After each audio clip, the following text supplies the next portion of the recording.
파트 2. 그럼 두 번째 파트로 넘어가서 이번엔 복음서와 복음서에 나오는 천국과 하나님 나라 이 두 단어를 비교해 보려고 합니다. 첫 번째 마태복음에는 천국이라는 단어가 등장을 하고요. 왜 마태복음엔 천국이라는 단어를 쓰고 마가복음이나 누가복음 같은 경우에는 하나님 나라라고 이야기를 하느냐 부분이죠. 흥미로운 사실은 복음서를 살펴보면 마태복음에서는 천국, 헤븐이라는 표현으로 자주 등장하는 반면에 마가복음이나 누가복음 같은 경우에는 주로 하나님 나라, 킹덤 오브 갓이라는 용어를 사용을 합니다. 왜 같은 이야기를 전하면서 다른 표현을 사용을 했을까요? 이것은 그때 당시 쓰여진 시기도 달랐지만 공동체의 모임도 달라기 때문이에요. 예를 들어서 마태복음은 유대 공동체였고 유대 문화 안에서는 하나님의 이름을 직접 언급하는 것을 꺼리는 경향을 갖고 있었어요. 그래서 하나님 대신 완곡한 표현인 하늘을 사용하여 하늘의 나라, 천국이라고 표현을 한 것이고, 반면에 마가복음이나 누가복음은 이방인들을 포함한 넓은 독자층을 가지고 있었기 때문에 하나님 나라라는 직접적인 표현을 사용한 것이죠. 그렇다면 이 하나님 나라의 개념이 어떻게 오늘날 우리들에게 더욱더 다면적이고 풍성한 의미로 다가오게 되어졌는지 그 이유를 살펴보겠습니다. 바로 10세기 초부터 학자들을 통하여서 하나님 나라의 개념이 재발견되어지기 시작을 하는데요. 학자들을 한 명 한 명 한 명 거론하면서 어떠한 부분에 영향을 줬는지까지는 우리가 하기엔 너무나도 시간이 부족하고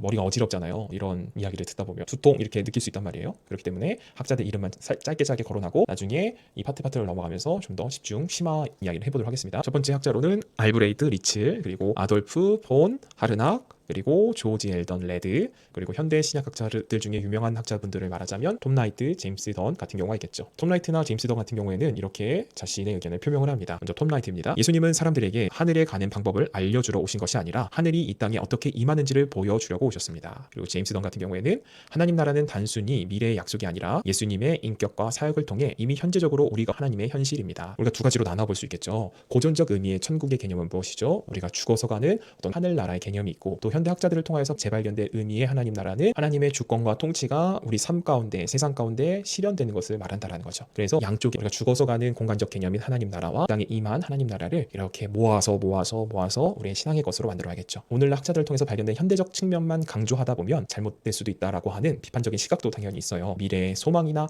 개인적 구원의 중요성을 간과할 수 있다라는 것이죠. 그리고 우리가 살아가는 이 세상 안에는 악이 존재하고 소망은 있지만 현실과 괴리울이 많단 말이에요. 하나님 나라가 임했다라고 하는데 우리의 삶은 왜 이렇습니까? 하는 괴리감을 갖고 있죠. 그렇기 때문에 우리는 이미와 아직이라는 개념, 하나님 나라는 이미 시작되어졌고 완성되어져 가고 있지만 아직 완성되지 않았다라고 하는 그 개념을 갖는 것이 중요합니다. 우리가 마지막으로는 추천 도서를 말하고 마무리하면 될 것 같아요. 첫 번째, 마침내 드러난 하나님 나라, 톰 라이트의 책이고요. 두 번째, 제임스 던의 예수와 하나님 나라라는 책을 한번 읽어보면서 이런 영역도 있구나, 이런 부분도 있구나 하고 즐겁게 내 신앙의 다양한 시각들을 넓혀갔으면 좋겠습니다. 여기까지 하겠습니다.